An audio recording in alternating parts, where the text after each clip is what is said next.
The morning sun cast long shadows across Windsor Castle as Catherine, Princess of Wales, stood before her bedroom mirror, her hands trembling slightly as she adjusted her pearl earrings. Today would be different from any other royal engagement she had attended in her years as a member of the British royal family. The weight of what lay ahead pressed heavily on her shoulders, and she could feel the familiar knot forming in her stomach.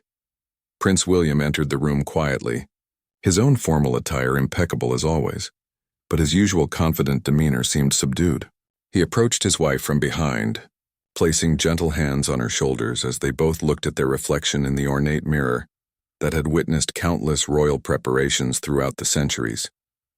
"Are you ready for this?" William asked softly, his voice carrying the weight of understanding that only comes from sharing a life in the public eye. Catherine met his gaze in the mirror, her green eyes reflecting a mixture of determination and vulnerability that had become her trademark in moments of high emotion. "I don't think anyone can ever be truly ready for something like this," she replied, her voice steady, despite the storm of emotions brewing within her. "But we have to be strong. For them, for the family, and for everyone who will be watching." The couple had spent weeks preparing for this day, knowing that their every gesture, every expression, and every word would be scrutinized by millions around the world. Their private conversations had been filled with discussions about duty, responsibility, and the delicate balance between personal grief and public expectation that defined their lives as senior royals. William turned Catherine around to face him, his hands cupping her face with the tenderness that had marked their relationship since their university days at St. Andrews. "We'll get through this together," he whispered, pressing his forehead against hers in a moment of intimate connection that few would ever witness, just like we always do. The sound of footsteps in the hallway signaled that their private moment was coming to an end. Soon they would step into their roles as the Prince and Princess of Wales, representatives of a monarchy that had weathered countless storms throughout its long history. But for now, in the quiet sanctuary of their bedroom, they were simply William and Catherine, two people facing an enormously difficult day together. Catherine's lady-in-waiting knocked gently on the door, announcing that the car was ready. The princess took one final look in the mirror, straightening her black coat and ensuring that her appearance met the exacting standards expected of her position. She had learned over the years that her clothing choices would be analyzed and interpreted, that every detail of her presentation would be seen as a message to the nation and the world.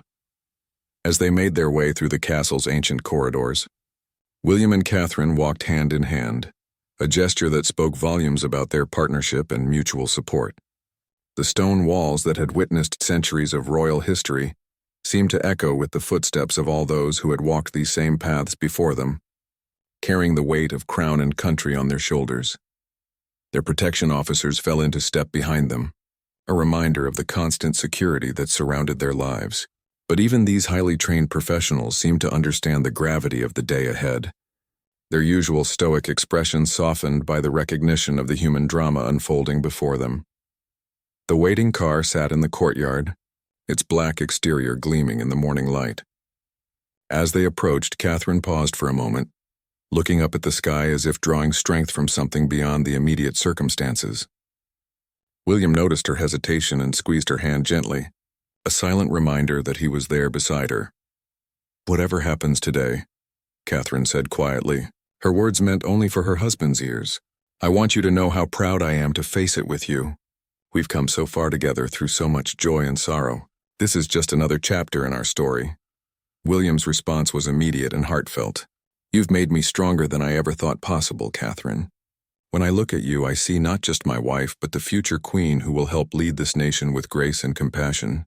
Today will be difficult, but we'll show them what true strength looks like." The car door opened and they stepped inside, settling into the familiar luxury of royal transportation. As the vehicle began to move, Catherine looked out the window at the passing landscape, her mind filled with memories of happier times and the knowledge that their public duty would require them to set aside their personal feelings for the greater good of the monarchy and the nation. The journey ahead would test them in ways they had never been tested before. They would need to draw upon years of training, experience, and the deep bond they had forged through their marriage. The world would be watching, cameras would capture their every move, and historians would analyze their behavior for generations to come. But in that moment, As the car carried them toward their destiny, William and Catherine found comfort in each other's presence. They had faced challenges before, weathered storms that had threatened to overwhelm them, and emerged stronger each time. This day would be no different, though neither could have imagined just how profoundly it would affect not only them, but everyone who witnessed what was about to unfold. The road stretched ahead, leading them toward a moment that would be remembered forever, a goodbye that would touch hearts around the world and reveal the depth of emotion that lay beneath their royal composure.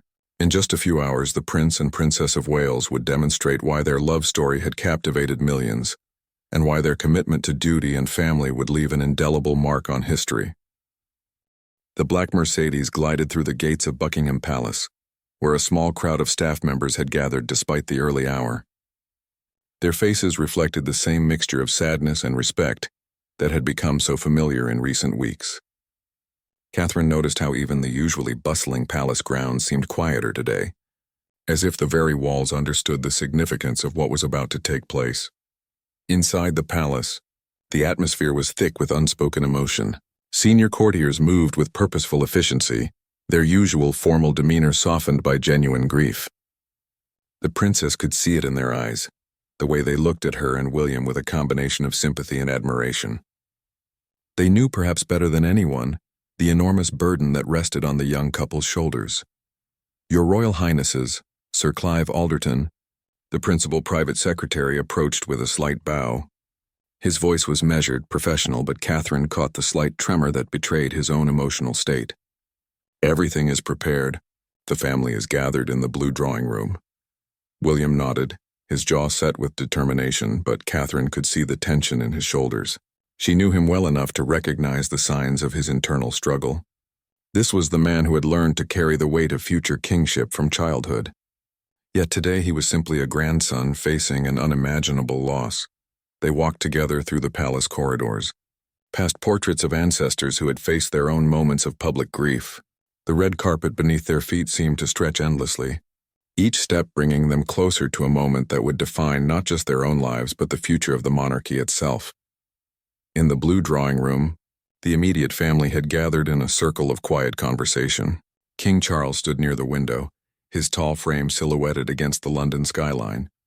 His face, usually animated with royal duties and public engagements, wore an expression of deep contemplation.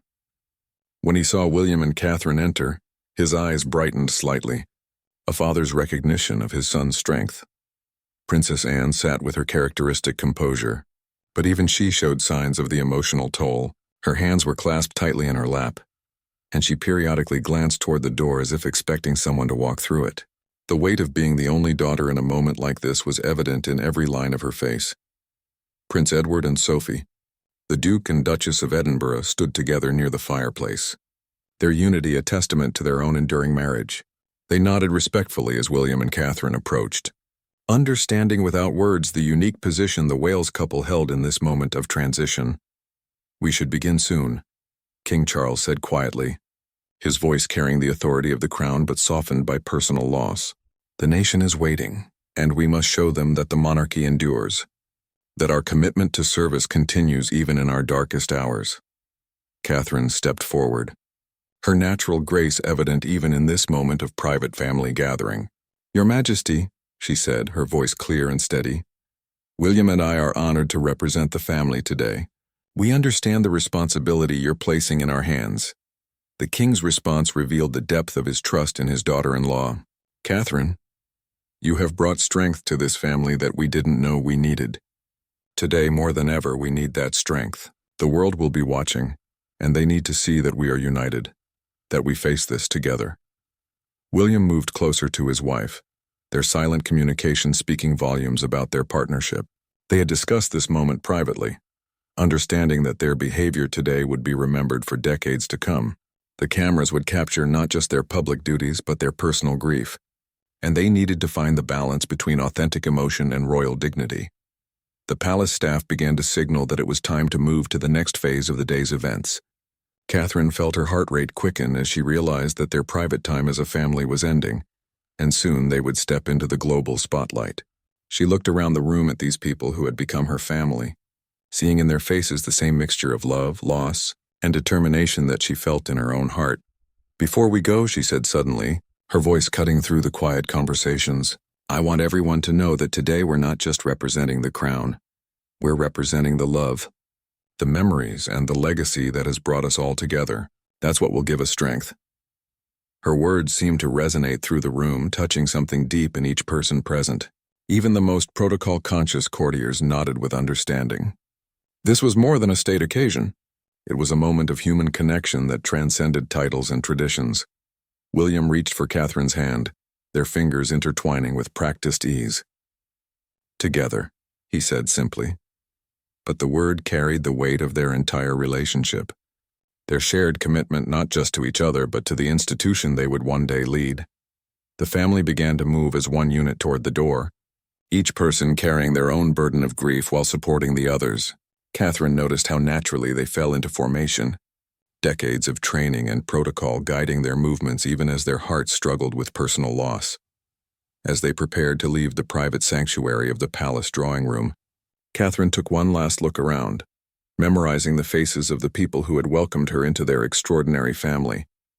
In just a few minutes, they would step out into a world watching their every move, but for now, they were simply a family united in love and loss. The sound of cars starting in the courtyard signaled that the public phase of their journey was about to begin.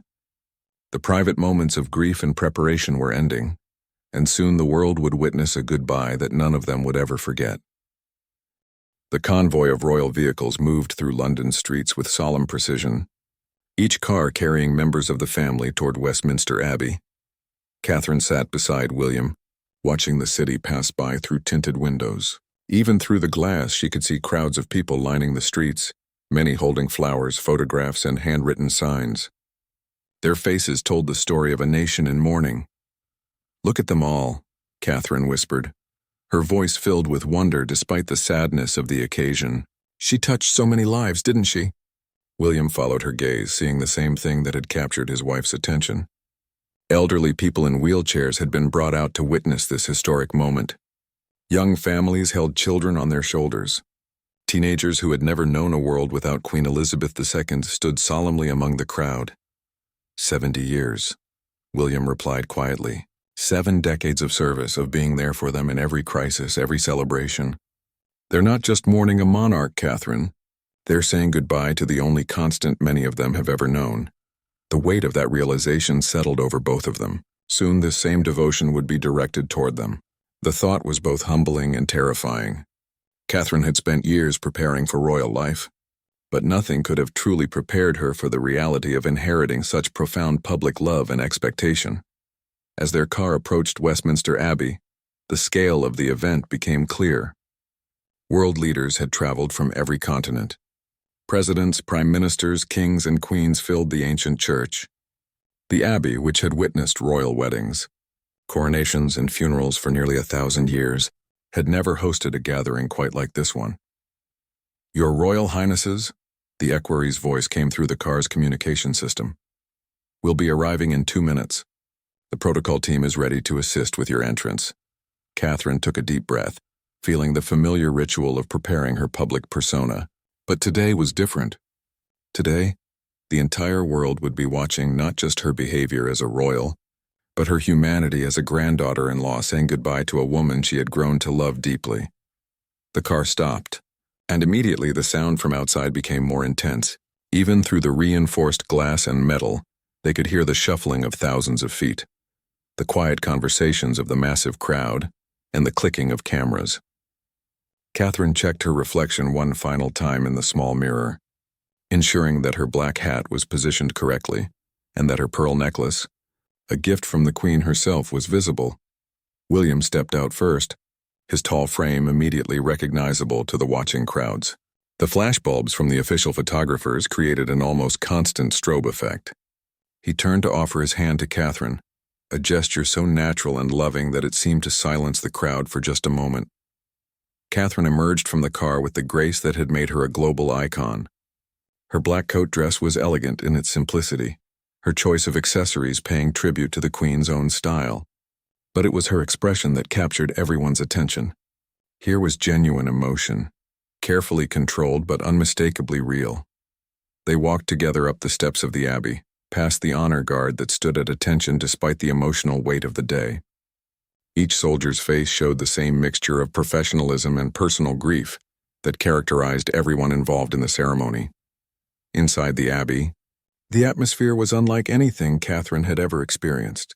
The ancient stones seemed to vibrate with the presence of nearly 2,000 people, all gathered for this historic farewell.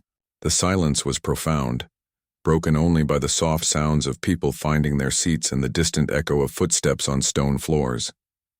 Catherine and William were escorted to their seats in the front section, surrounded by immediate family members. She could feel the eyes of the world upon them, cameras discreetly positioned to capture every moment. But as she looked around at the faces of the family, she realized that this wasn't just a global event. It was also an intimate family funeral, and the same grief that filled the Abbey was reflected in the faces of those who had loved the Queen most personally. Prince George, Princess Charlotte, and Prince Louis sat with them, their young faces serious as they tried to understand the magnitude of the moment. Catherine placed a protective hand on Charlotte's shoulder, knowing that her daughter was processing emotions too complex for her age. William kept a watchful eye on George, seeing in his eldest son's face the dawning awareness of what this day meant for his own future. The Archbishop of Canterbury approached the pulpit, and the massive congregation fell into complete silence.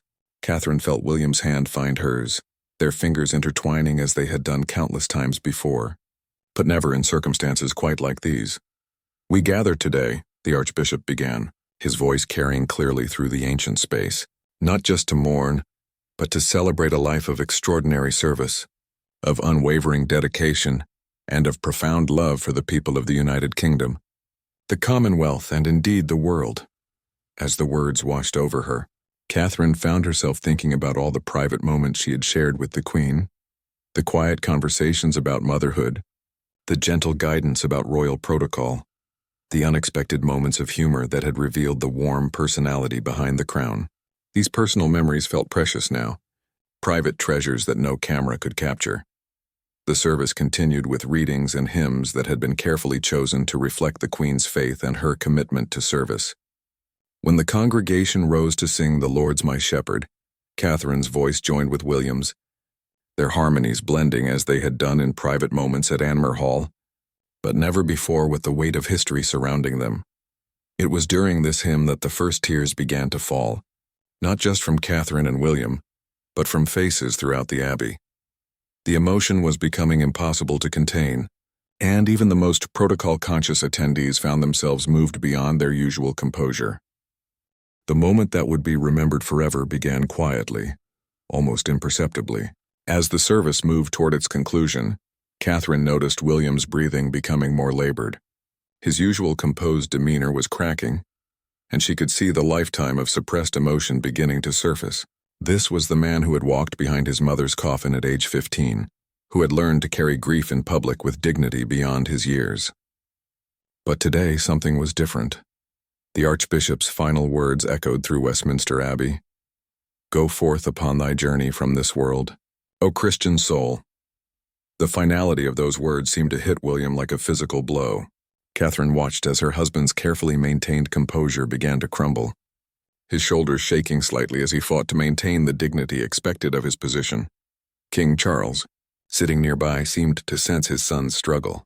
The new monarch's own eyes were filled with unshed tears, but his paternal instincts remained strong. He reached across the small space between them and placed a gentle hand on William's arm, a gesture so full of love and understanding that it was almost more powerful than any words could have been. It was then that Catherine made a decision that would define the moment for millions watching around the world. Instead of looking away or maintaining the emotional distance that royal protocol typically demanded, she turned fully toward her husband. Her gloved hand found his face, her thumb gently wiping away a tear that had escaped despite his best efforts to contain it. The gesture was captured by cameras, but more importantly, it was witnessed by everyone in the Abbey. Here was the future Queen Consort, showing the world that love and compassion were not signs of weakness but of strength. Her action gave permission for others to feel, to grieve openly, to acknowledge that even royals were human beings facing profound loss. William's response was immediate and heartbreaking. He leaned into Catherine's touch, his forehead briefly resting against her hand in a moment of vulnerability that spoke to the depth of their partnership. When he looked up at her, his eyes were filled not just with grief, but with gratitude for having someone who could offer comfort without judgment. "Thank you," he whispered, so quietly that only she could hear. But his words seemed to carry beyond the immediate space, touching everyone who witnessed this moment of authentic human connection. Catherine's response was wordless but profound. She simply nodded, her own eyes bright with tears, letting him know that she would always be there, that they would face every challenge together. Princess Charlotte, sitting beside her mother, seemed to understand instinctively that something important was happening. The young girl reached for her father's hand, her small fingers wrapping around his larger ones in a gesture that completed the circle of family support.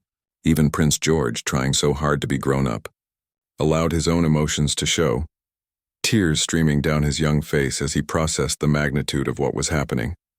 The ripple effect of this moment was immediate and powerful.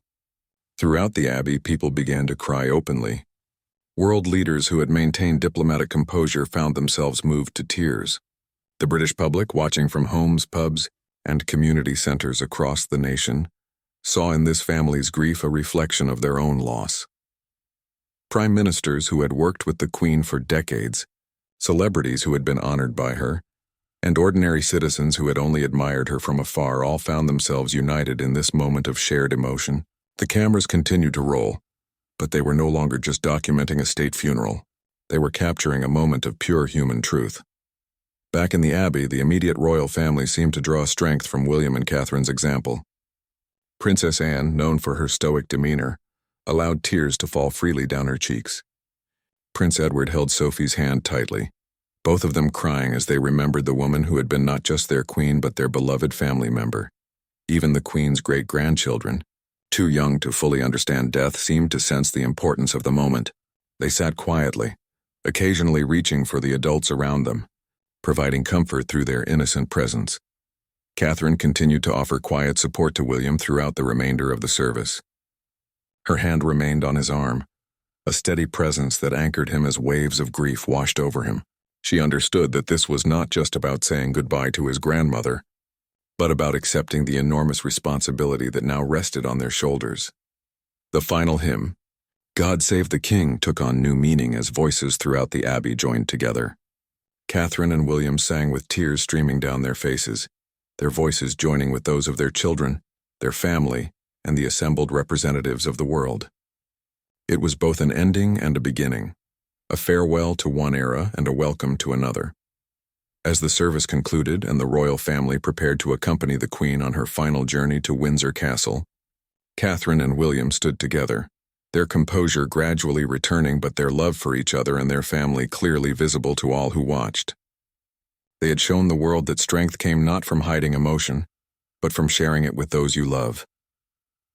The moment had lasted only minutes, but its impact would be felt for years to come. In choosing vulnerability over distance and showing love over protocol, Catherine and William had redefined what it meant to be royal in the modern world. They had proved that the monarchy's future lay not in cold formality, but in warm humanity, not in perfect composure, but in authentic emotion shared with dignity and grace. The journey from Westminster Abbey to Windsor Castle felt like traveling through time itself. The funeral cortege moved slowly through London streets lined with millions of people, each face a testament to the profound connection between the Queen and her subjects. Catherine sat beside William in the state car, both of them still processing the emotional intensity of what had just occurred at the Abbey. "Did you see their faces?" Catherine asked quietly, her voice still thick with emotion as she looked out at the crowds. "Every single person out there is grieving with us. They're not just watching history, William. They're living it, feeling it in their hearts just as much as we are." William nodded, his own voice barely above a whisper. She would have been so proud to see this, to know that her life's work meant so much to so many people. But Catherine, what happens now? How do we possibly follow something like this? How do we become what they need us to be? The question hung in the air between them, carrying the weight of a future that now seemed both inevitable and terrifying.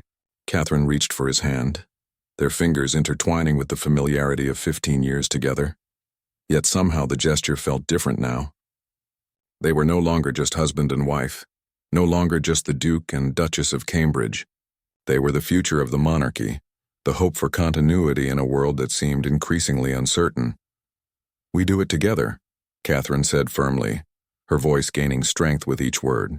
"We do it with love, with honesty, with the same grace she showed us for 7 decades. We don't have to be perfect, William. Today proved that. What we have to be is real, is human, is connected to the people who are trusting us with their futures."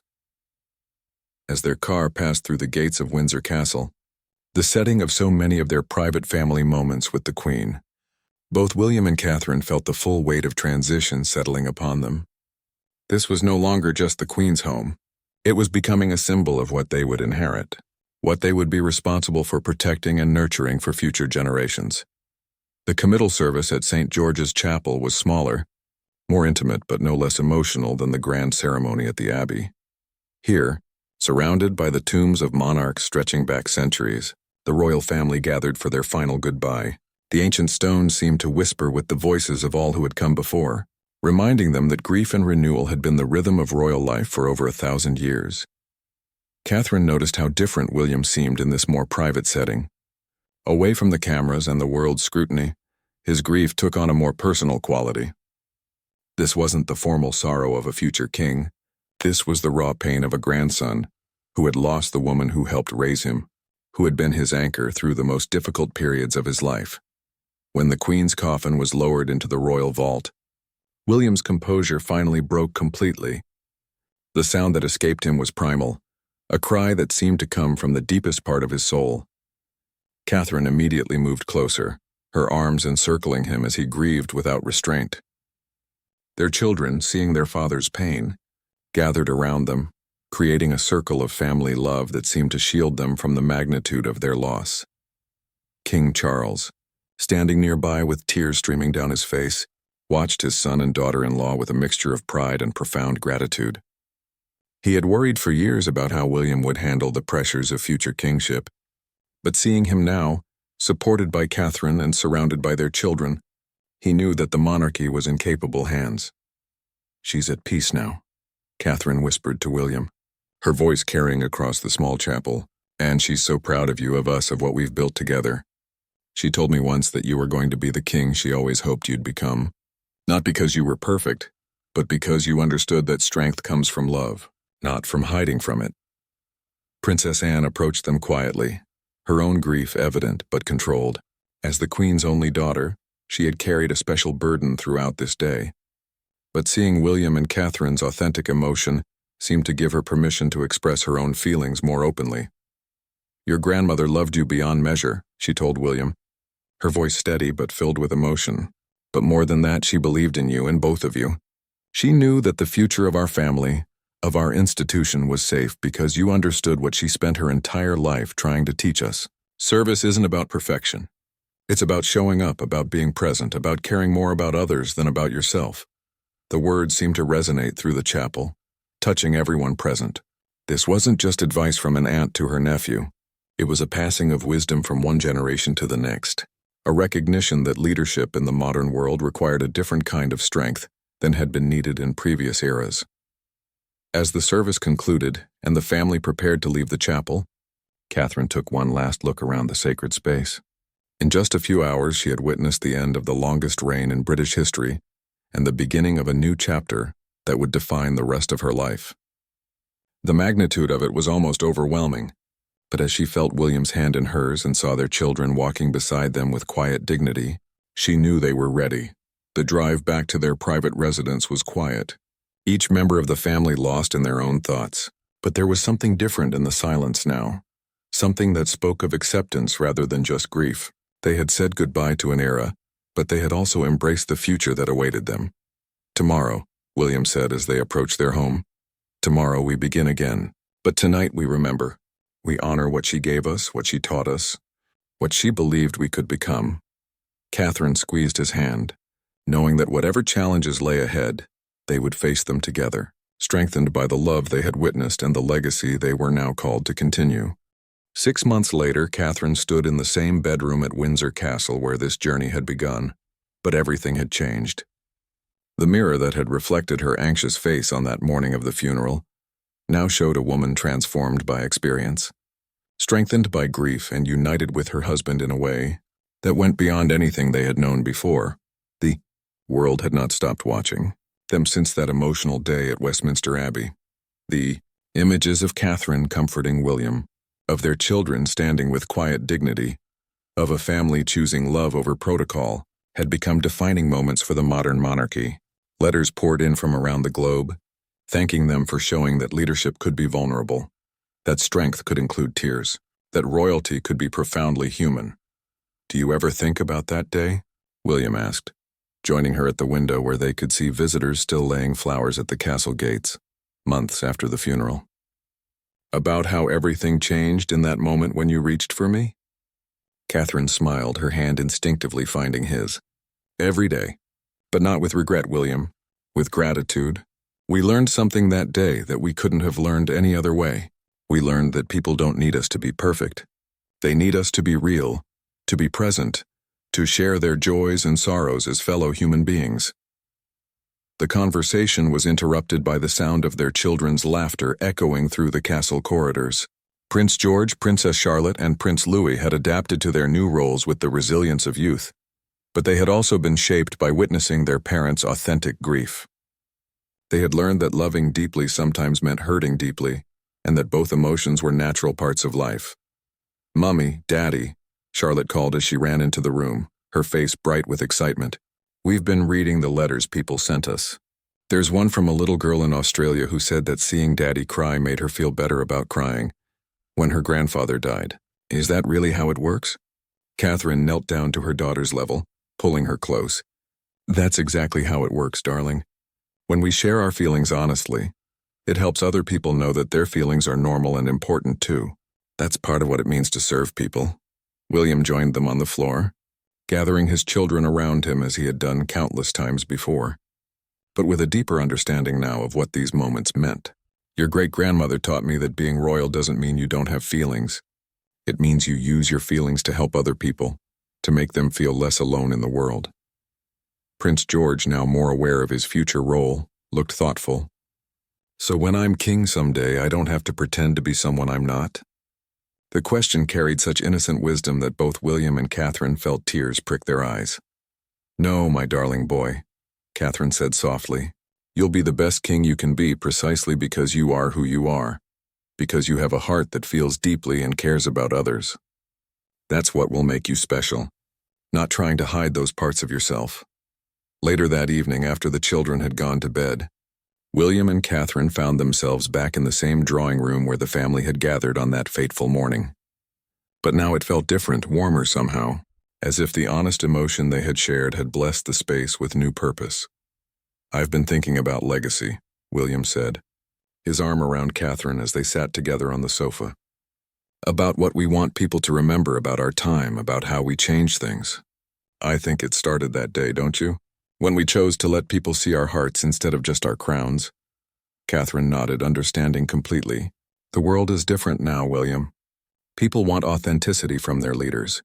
They want to know that the people they trust with their hopes and dreams understand what it means to hope and dream, and sometimes to have those dreams broken. That day at the Abbey, we showed them that understanding.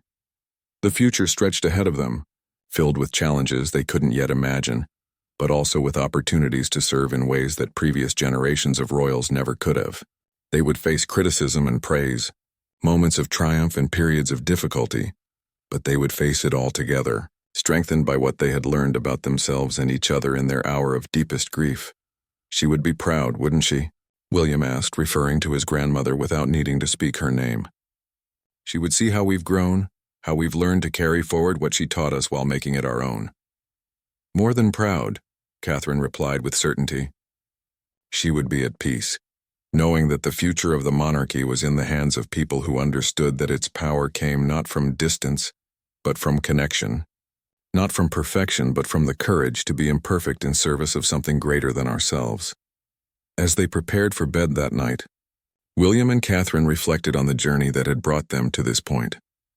The goodbye that had left everyone in tears had become the beginning of something new, something more honest and more hopeful than either of them had dared to imagine. The poised goodbye that had defined them in the eyes of the world had taught them that true poise came not from hiding emotion but from sharing it with grace, not from standing apart but from standing together, not from appearing invulnerable, but from showing that vulnerability could be a source of strength. In the months that followed, their approach to royal duties transformed completely. Every engagement, every speech, every public appearance carried with it the authenticity they had discovered that day. When they visited hospitals, they didn't just shake hands and offer polite conversation. They sat with families facing loss, sharing their own experiences of grief and healing. When they met with young people struggling with mental health challenges, they spoke openly about the importance of expressing emotions honestly. The impact rippled far beyond the United Kingdom. Commonwealth nations that had watched their queen's funeral saw in William and Catherine a new model of leadership, one that combined traditional dignity with modern emotional intelligence. World leaders began to reference their example when discussing the importance of authentic leadership in an increasingly complex global landscape. Letters continued to arrive at the palace, but now they came not just from subjects expressing sympathy, but from people around the world sharing their own stories of loss and recovery. Teachers wrote about using the royal couple's example to help children understand that crying was natural and healthy.